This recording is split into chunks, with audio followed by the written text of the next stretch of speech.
What a fun, action-filled twist and turn movie. The stunts, the actions, obviously not something that you're new to. We've seen you in Prey as well, but I understand you came a few weeks early to train. So tell us a little bit about that and how maybe easy or difficult it was for you. Yeah, there's always challenges, right? Like I hadn't really, I think, been focusing on action kind of since Prey. So it's very much a like, you know, dusting off the cobwebs kind of experience, but our stunt team was so wonderful.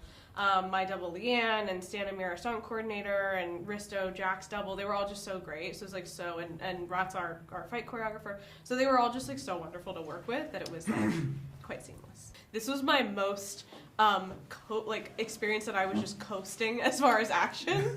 It was not like a very action heavy experience for me comparatively because it was all on Jack. But we came out a couple weeks early. We had a lot of rehearsal. So it was like my experience of the movie was very much like a rom-com for the first like third of the filming.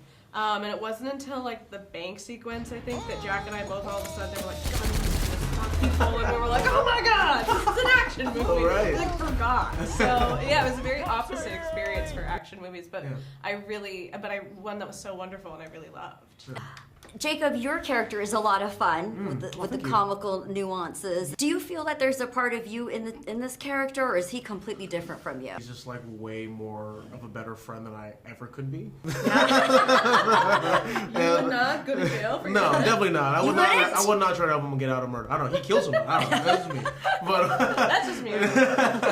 But no, I try to put some of myself into everything that I do.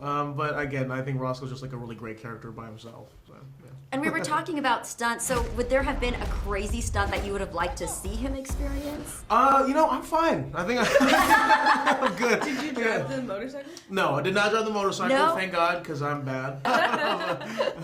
The chemistry right off the back is incredible. And we pick up on that. I think that really goes in part to what the actors bring to screen. So what was important for you in bringing that alive? Because a lot of us journalists were talking about it, like right off the back. You just see how strong that chemistry is. That's so sweet. We all, I think, agreed really early on that that was the most important thing about this movie, because it's like, if you're not bought into that relationship, then the rest of the movie is kind of pointless, you know? It's like, and to really believe that these people who basically have gone on one date are so, you know, genuinely have something real between them, I think is so important.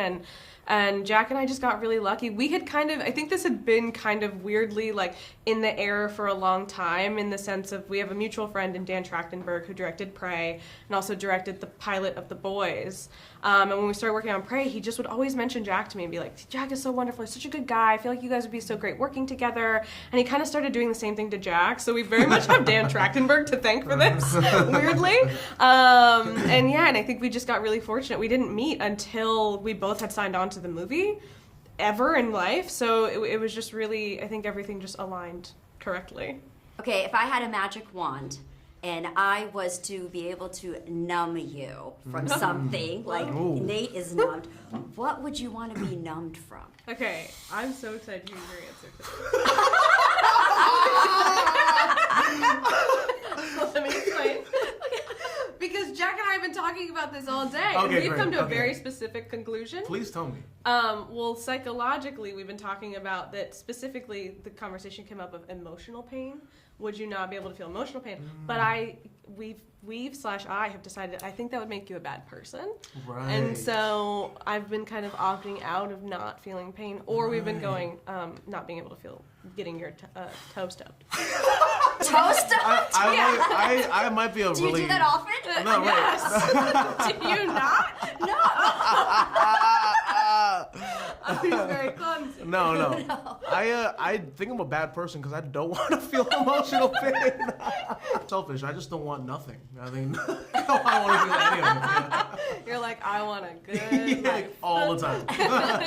In Hollywood, we've been seeing a little bit of deviation where character roles are not based on our cultural heritage. So what was that like for both of you, playing these characters where the role was not based on anything with your cultural identity or heritage?